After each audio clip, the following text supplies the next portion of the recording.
When an affair is revealed, it is often the mistress who takes the brunt of the criticism. She's labeled a homewrecker and harshly judged. But what is it like to be the other woman? And is it always fair to assign them the blame? A stunning model, a successful actress, she dated some of the world's biggest stars and could have had any man in the world, but she ended up a mistress. I dated a lot of movie stars. Matt Dillon, Warren Beatty, Peter Sellers, Rod Stewart, Richard Gere. I rejected Jack Nicholson. You know, I forget so many. I don't want to hurt their feelings. I mean, that would be the worst thing if I left somebody out.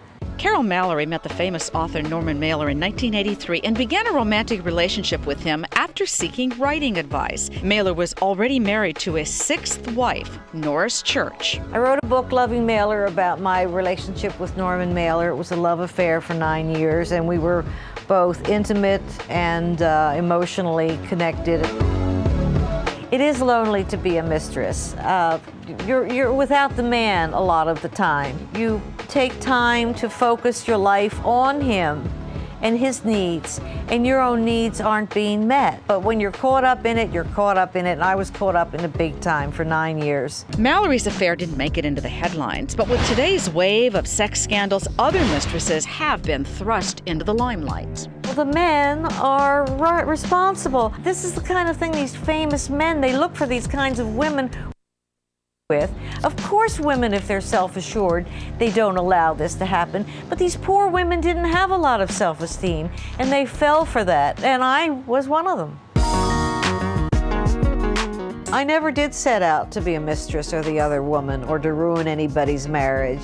It's not fun being the other woman. Life is not a bowl of cherries for the other woman. She deserves a little respect, I'm sorry. Say, at the beginning of an article in the New York Times, you say, I don't like the way mistresses are being maligned in the press today. What do you mean by that?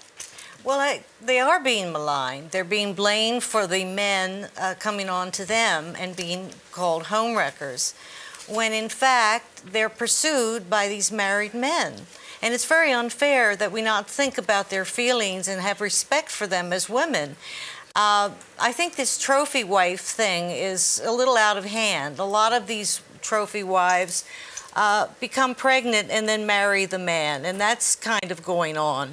And then once they get themselves established with the socioeconomic, with all the position in society and the money, then they, if anything damages, they blame the mistress as the opportunist, when in fact they are. Well, what do you mean? You mean the wife is the opportunist? A lot of them are. Is that what you believe Norris Church was in Norman Mailer? I mean, yes, Norris Church and Norman Mailer's relationship? Norris Church was a mistress before he married her. She had become pregnant twice, and he hadn't married her till she had the baby, and he was married to someone else. So it's a little complicated. Yeah, but how do you put yourself out there? I mean, in the book you talk about the fact, you say you kept choosing men that were half there, meaning they could not have a full and complete relationship with you. So why did that keep happening? My father had a lobotomy when I was in high school, and he didn't need it. During the operation, they discovered he had Parkinson's and said they were sorry, but they had made him mentally ill.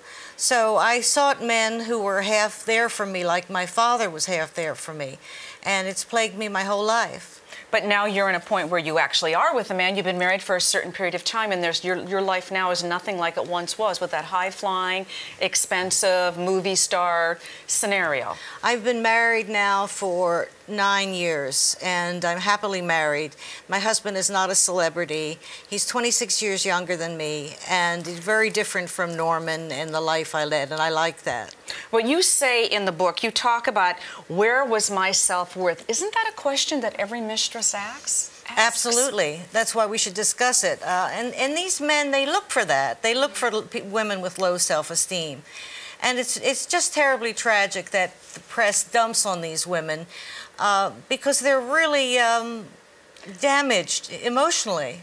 But when you think about it, though, what does it take to be the kind of person that allows you to have that relationship, that says it's okay that I only get him part of the time, it's okay he can't acknowledge me? Norman Mailer told you from the beginning that if you ever spoke out about it and that she found out, you read my book. That was it. Of course I read the book. Good for you. But and then it happened, and then he was by.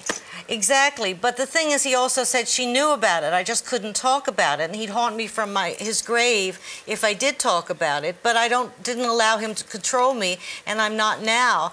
And that's why he ended it, because he liked women he could control. I was a Stepford wife in the movies, and I was a Stepford wife in his life. But I'm no longer. You also talk, though, about addictions. You had an alcohol addiction, you had a drug addiction. Do you think that's possible to have an addiction to being a mistress? Absolutely. I think that there are two issues. It's rescuing an alcoholic is an issue. Norman was an alcoholic. In 1960, the judge declared him an alcoholic. So I took him to a lot of meetings to help him to get sober, and I had set boundaries. He was surrounded by enablers who didn't understand the disease, and they would take him to parties and give him a drink for his approval. But he died of kidney disease, which is alcoholic related, and with me, I wouldn't allow him to have sex if he had been drinking. Okay, I'm just wondering, do you think that mistresses get the raw end of the deal and that we should have much more sympathy for them? Absolutely, sure. They're women. Why are women... I want to know why women are turning on women. That's what really... And I don't want to go after the trophy wife for that reason, too, because they have their reasons for doing it. So I don't want to be doing what I'm accusing women... Okay, they sit Carole, around and they blame these women. It's not right. At the end of the day, though, at the end of the day, you are still having a relationship with a man who is married to someone else. And in the view of the world, that just doesn't seem right. Well, the world is a very big place. You can't assume what everybody thinks in that statement, which you are. So I don't think it's a true statement.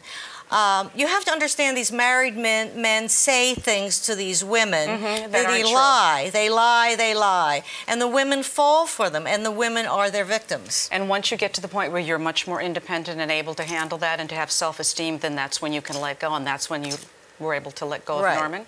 And my next book is about Picasso's ghost and my history there. Oh, boy. Yes, that's another one. All right, I know you were engaged to Claude. To Claude Picasso. Yeah.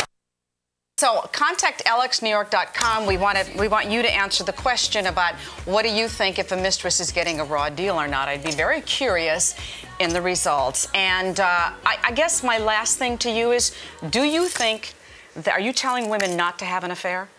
I think after what I've been through, absolutely, I wouldn't do it again. All right. But I Carole? don't regret it either. Nice to meet you.